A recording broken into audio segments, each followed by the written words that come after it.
حمایت میں بھی امیر المومنین سے بڑھ کر کوئی بندہ نہیں تھا۔ امیر المومنین کو بھی عدل کی، شدت عدل کی وجہ سے شہید کیا گیا۔ حسین علیہ السلام نے جا کے خود شہادت کو دعوت دی۔ حسین علیہ السلام کیا ہے، یقین کی منزل پہ فائز تھے۔ کہا رضن بقضائہ و تسلیماً لامرہ، جس طرح پیغمبر گرامی اسلام صلی اللہ علیہ وآلہ وسلم معراج پہ تشریف لے گئے تو کہتے ہیں 2 کمان یا کچھ کا فاصلہ تھا، تو یہی تقریباً معاملہ تھا سید الشہداء میں اور پروردگار عالم میں۔ سید الشہداء نے کربلا کے اندر جب حملہ کیا افواج کے اوپر تو ان کی افواج دارالامارہ سے جا ٹکرائیں۔ دارالامارہ کوفہ میں ہے، کربلا کوفہ سے بہت دور ہے۔ پہلا لفظ جو ہے یہاں آمنو ہے۔ آمنو کے معنی ہے تم ایمان لاؤ۔ 18 مرتبہ قرآن حکیم کے اندر یہ آیا ہے۔ پھر دوسرا لفظ ہے آمنو کے بعد نؤمنو، نؤمنو ہم ایمان لاتے ہیں یا لائیں گے، ہم ایمان لاتے ہیں یا لائیں گے، یہ 13 مرتبہ آیا ہے۔ تیسرا لفظ ہے قما، جیسا کہ، اس کے معنی ہیں جیسا کہ۔ 57 مرتبہ یہ لفظ قما جو ہے قرآن حکیم میں آیا ہے، لفظ قما۔ پھر اس کے بعد والا لفظ ہے قما کے بعد آمنا، وہ ایمان لایا، وہ ایمان لایا، یا دوسرا معنی ہے اس نے امن دیا۔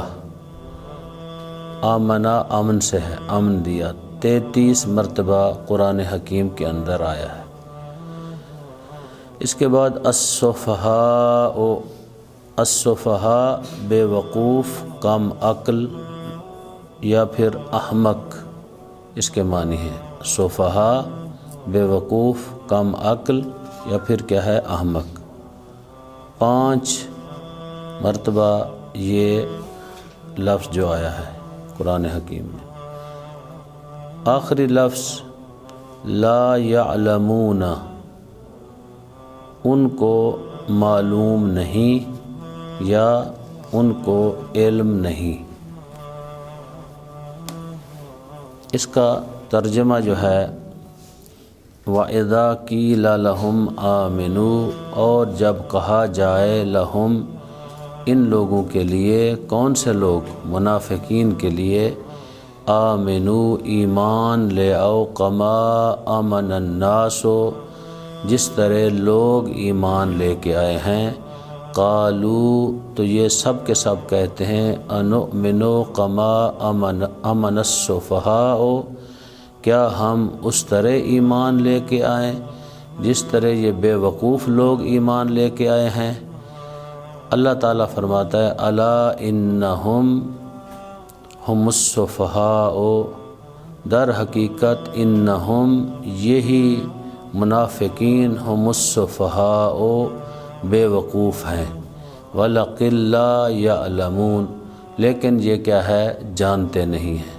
یعنی کیا اللہ یہ بتانا چاہتا ہے کہ جو مومن کو بے وقوف کہتا ہے در حقیقت وہ خود ہی بے وقوف ہوتا ہے۔ تو یہ آیت ہمیں ایک نقطے کی طرف متوجہ کر رہی ہے، کبھی بھی کوئی بندہ کسی مومن کو اس طرح کے لقب سے ملقب نہ کرے، کسی کو اس طرح کی بات نہ کرے جیسے ہم کھڑے کھڑے بے وقوفی کی سند دے دیتے ہیں لوگوں کو اور کہتے ہیں کہ یہ تو پاگل ہیں، میں زیادہ عقل مند ہوں۔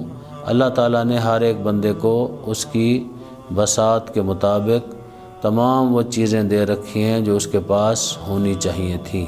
جہاں تک عقل کا تعلق ہے، عقل اللہ نے ہر ایک کو دی ہے، استعمال کرنا بندے کے اختیار میں ہے۔ کچھ لوگ استعمال کرتے ہیں، کچھ لوگ نہیں کرتے۔ جو لوگ کمپیوٹر کو جانتے ہیں تو سمجھتے ہیں ان کو زیادہ پتہ ہوگا کہ آپ جتنی چیزیں سیکھتے جائیں گے اتنے اس کے ماہر ہوتے جائیں گے، تو عقل کو جتنا استعمال کرتے جائیں گے اتنی آپ کے معلومات بھی بڑھتے جائیں گے اور ادراک بھی آپ کا کھلتا جائے گا۔ لہٰذا ہر ایک کے پاس عقل اللہ تعالیٰ نے رکھی ہے، اللہ عادل ہے، لیکن ہم استعمال نہیں کرتے۔ جب ہم استعمال کرتے ہیں، انسانی عقل موجودہ تمام جتنی ترقی ہو چکی ہے دنیا میں پیش رفت، اس سے کئی گنا زیادہ ہے، کئی گنا۔ آپ سنتے ہوں گے چھوٹے بچوں کو جب لاتے ہیں وہ کہتے ہیں کہ یہ کمپیوٹر سے بھی تیز ہے بچہ چیزیں بتانے میں، کیا ہے وہ عقل سے کام لیتا ہے۔ تو لہٰذا انسانی عقل جو ہے وہ ایک کمال تک ہوتی ہے اگر انسان اس کو استعمال کرنا چاہے۔ تو حدیث کون پڑھے گا؟ بسم اللہ الرحمن الرحیم۔ قال رسول اللہ صلی اللہ علیہ وآلہ وسلم علی مدینہ العلم وعلی بابها۔ رسول خدا صلی اللہ علیہ وآلہ وسلم نے فرمایا، میں علم کا شاعر ہوں اور علی اس کا دروازہ ہے۔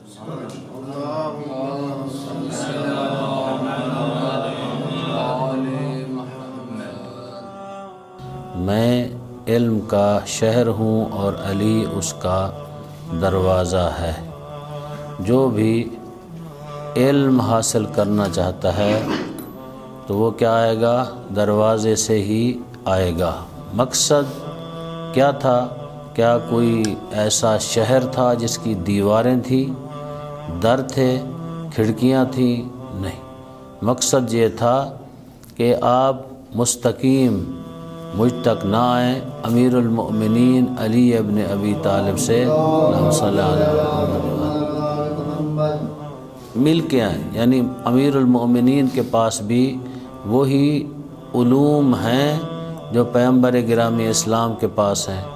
فرق یہ ہے کہ پیغمبر کو خالق نے مستقیم عطا کیے ہیں اور امیر المؤمنین کو پیغمبر گرامی اسلام نے زکا کے ذریعے عطا کیے ہیں۔ جس طرح پرندہ اپنے بچے کو دانہ بھراتا ہے، اسی طرح پیغمبر گرامی اسلام نے امیر المومنین کو علم بھرایا۔ دانہ بھرانا کیسے ہوتا ہے؟ پرندہ دانے کو توڑتا نہیں ہے، اس کو خراب نہیں کرتا، جیسے لیتا ہے ویسے منتقل کر دیتا ہے، یعنی امانتاً ادھر سے لیا ادھر دے دیا۔ تو پیغمبر گرامی اسلام بھی فرماتے ہیں کہ میں نے بھی امیر المومنین کو اسی طرح علم جو میرے پاس تھا امیر المومنین کو میں نے منتقل کیا۔ ایک تو عظمت امیر المومنین کو پیغمبر لوگوں کے اوپر واضح کرنا چاہتے تھے، دوسری بات یہ بتانا چاہتے تھے، یعنی اگر ہم اس ظریف نقطے کی طرف متوجہ ہو جائیں، بات یہ تھی کہ پیغمبر اپنی زندگی میں لوگوں کو یہ بتانا چاہتے تھے بلکہ باور کروانا چاہتے تھے کہ اگر علم کہیں سے ملے گا تو وہ امیر المؤمنین کی شخصیت ہے، ذات ہے، اس کے علاوہ کسی کے پاس کوئی علم نہیں ہے۔ جتنی شخصیات تھیں صحابہ کرام میں اور باقی لوگ جو اس زمانے میں تھے، سب کے سب جو ہیں علم کے میدان میں امیر المؤمنین سے کمتر تھے، حتیٰ کہ کسی بھی میدان میں امیر المومنین سے آگے نہیں تھے۔ انہوں نے کبھی کسی چیز کا دعویٰ نہیں کیا۔ جب انہوں نے دعویٰ نہیں کیا تو ان کے ماننے والوں کو بھی عقل کرنی چاہیے، ایسا دعویٰ نہ کریں جس سے وہ خود ناراض ہو جائیں۔ جو خود قائل نہیں تھے تو ان کی عظمت کو امیر المومنین کی عظمت کے ساتھ اس کا قیاس کرنا یا اس کے ساتھ لا کے کھڑا کرنا، یہ خود ان لوگوں کے اوپر بھی ظلم ہے جن کا مقابلہ امیر المومنین سے کیا جاتا ہے، جب وہ اپنی زندگی میں انہوں نے کبھی یہ دعویٰ نہیں کیا کہ ہم امیر المومنین سے افضل ہیں۔ کسی بھی چیز میں، جنگ میں، علم میں، کسی اور معاملے کے اندر امیر المومنین سے بڑھ کر حتیٰ پیغمبر گرامی اسلام کی حمایت اللہم صلی علی محمد اس منزل پہ فائز ہوگے۔ شہادت ایقان کی منزل ہے، یقین کی منزل ہے۔ انسان کو اپنی زندگی میں اگر اللہ سے کچھ مانگنا ہے تو وہ یہ چیز مانگے۔ شہید کا درجہ اتنا بلند ہے کہ آپ اس کا اندازہ ہی نہیں کر سکتے۔ شہید وہ واحد شخصیت ہوتی ہے کہ جب اس کے خون کا ایک قطرہ زمین کے اوپر گرتا ہے تو خالق کہتا ہے اس کے اگر گناہ بھی ہیں تو سارے معاف کر دیے جائیں۔ امام حسین علیہ السلام وہ ہستی، وہ شخصیت تھے جن کو معاذ اللہ ہم کبھی اپنی زبان پہ اس طرح کا کلمہ بھی نہیں لا سکتے کہ حضرت کسی گناہ کے نزدیک بھی ہوں۔ کیوں؟ کیونکہ آپ آیہ تطہیر کے وارث بھی تھے، مصداق بھی تھے آیہ تطہیر کے۔ اس کے باوجود سید الشہداء جیسی شخصیت بھی کیا ہے، شہادت کو کیا ہے، فخر، افتخار سمجھتی ہے، فخر سمجھتی ہے۔ تو امام حسین علیہ السلام وہ ہستی جو انبیاء کے وارث، اوصیاء علیہم السلام کے بھی وارث، اپنے بابا کے، اپنے خانوادہ کے، اور اس منزل اور مقام پہ فائز ہوئے۔ گو آپ کے بابا بھی شہید ہیں، نماز میں شہید ہوئے امیر المومنین، لیکن یہ منزل شہادت سید الشہداء کوئی عجب منزل تھی۔ ایسی منزل شاید تاریخ انسانیت میں کسی نے نہ دیکھی ہو کہ سید الشہداء اس منزل پہ فائز ہوئے میدان کربلا میں کہ آج تک دنیا کا کوئی بندہ فائز نہیں ہو سکا۔ کس لیے؟ دین اسلام کی بقا کے لیے۔ امیر المومنین کو بھی عدل کی، شدت عدل کی وجہ سے شہید کیا گیا۔ حسین علیہ السلام نے جا کے خود شہادت کو دعوت دی میدان کربلا میں۔ استاد العلماء رحمۃ اللہ علیہ فرمایا کرتے تھے کہ سید الشہداء نے کربلا کے اندر جب حملہ کیا افواج کے اوپر تو ان کی افواج دارالامارہ سے جا ٹکرائیں۔ دارالامارہ کوفہ میں ہے، کربلا کوفہ سے بہت دور ہے۔ اتنی شدید حملہ تھا تو آواز پروردگار آئی کہ حسین تو میری ملاقات چاہتا ہے یا ظاہری فتح چاہتا ہے؟ تو اس وقت حسین علیہ السلام کیا ہے، یقین کی منزل پہ فائز تھے۔ کہا رضن بقضائہ و تسلیما لامرہ۔ اس وقت سید الشہداء نے تلوار کو رکھا، اس کے بعد اپنے آپ کو پروردگار کے حوالے کر دیا امام حسین علیہ السلام نے۔ یعنی سخت ترین ہر قسم کا امتحان جو قرآن حکیم کے اندر ہے وہ لیا گیا۔ تب سید الشہداء کے لیے جملہ چھٹے امام نے کہا حتیٰ اطاق الیقین، حسین وہ ہے جو یقین کی آخری منزل پہ، آخری درجے پہ فائز ہے۔ اللہ دکھائی نہیں دیتا، کوئی دیکھ نہیں سکتا۔ اگر دکھائی دے سکتا ہوتا تو حسین اور اللہ کے درمیان کوئی فاصلہ نہیں تھا۔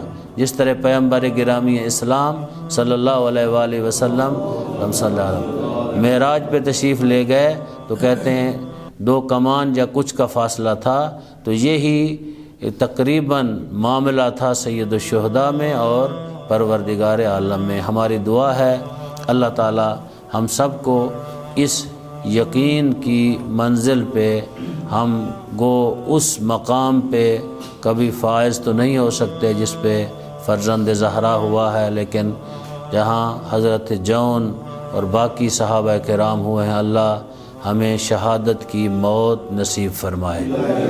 وہ لوگ جو یہاں موجود ہیں اس درس میں یا نہیں ہیں، میرا اللہ ان سب کی یہی آرزو، یہی خواہش ہے کہ ان کو بھی حتیٰ اطاق الیقین کی منزل پہ فائز فرما۔ میرا اللہ وہ لوگ جو اس مرکز کی اور خصوصاً اس حصے کی مدد انہوں نے کی ہماری، جس میں سید علی ذوالقرنین شاہ صاحب ہیں، صدیقی برادران ہیں، نور بھائی ہیں، اسی طرح زیدی صاحب نے اس حصے میں ہمارا ساتھ دیا، اور ایک اور ہمارے دوست ہیں انہوں نے اس حصے میں ہمارا ساتھ دیا، شیخ عامر حسن صاحب ہیں، ان کے بھائی ہیں۔ میرا اللہ ان سب کو اس یقین کی منزل پہ فائز فرما۔ خصوصاً سید علی ذوالقرنین صاحب کے بھائی بیمار ہیں، میرا مالک جو تیری مصلحت ہو، میرا اللہ ان کو شفاء کامل و عاجل عطا فرما۔ میرا مالک تو خود جانتا ہے، تو عالم الغیب ہے، جو سید زادے کے بارے میں تو سمجھتا ہے اس کے بارے میں وہی صحیح حکم جو تیرا ہے تو صادر فرما۔ میرا اللہ تجھے واسطہ ہے اپنی عزت، عظمت، جلالت کا ان برادران کے تمام مرحومین، مرحومات، حاضرین کے مرحومین، مرحومات کو جوار رحمت میں جگہ عطا فرما۔ میرا اللہ ہمارے ٹرسٹیز حضرات، علماء، بانیان اس ادارہ کے بالاخص قبلہ قاضی صاحب، محسن ملت علامہ اختر عباس رحمۃ اللہ علیہ، ان سب کو جوار رحمت میں جگہ عطا فرما۔ میرا مالک تجھے واسطہ ہے اپنی عزت، عظمت، جلالت کا، اپنے مقام والا کا، یہ لوگ جنہوں نے اس سیکشن میں ہماری مدد کی، ان کے جملہ مرحومین، مرحومات کو جن کا ہم نے تذکرہ کیا، میرا اللہ ان سب کو جوار رحمت میں جگہ عطا فرما۔ خصوصاً علی ذوالقرنین صاحب کی بیٹی کو جوار رحمت میں جگہ عطا فرما۔ باقی برادران کے والدین، خاندان کے افراد کو جوار رحمت میں جگہ عطا فرما۔ میرا اللہ تجھے واسطہ ہے اپنی عزت و عظمت کا، اپنی جلالت کا، ہم سب کو سوائے اپنی ذات کے کسی کا محتاج نہ فرما۔ امام زمانہ عجل اللہ فرجہ شریف کے ظہور میں تعجیل فرما۔ ہم سب کو امام کے آوان و انصار میں سے قرار دے۔ ہم سب کو قرآن حکیم پڑھنے، سمجھنے، اس پہ عمل کرنے کی توفیق عطا فرما۔ محشر کے دن رسالت مآب قرآن حکیم کو ہمارے لیے شفیع قرار دے۔ آپ لوگوں سے التماس ہے کہ ایک دفعہ سورہ فاتحہ، 3 دفعہ سورہ اخلاص پڑھ کے جن لوگوں کا ہم نے تذکرہ کیا، ان کے مرحومین، مرحومات، علی ذوالقرنین صاحب کی بیٹی کے اصالِ ثواب کے لیے، باقی جو حضرات جن کا تذکرہ کیا، اور ان کے بھائی کی شفا یابی کے لیے، اور بھی جو لوگ بیمار ہیں ان کی شفا یابی کے لیے، حضرت آیت اللہ حافظ سید ریاض حسین نجفی کی سلامتی کے لیے 1 دفعہ سورہ فاتحہ، 3 دفعہ سورہ اخلاص۔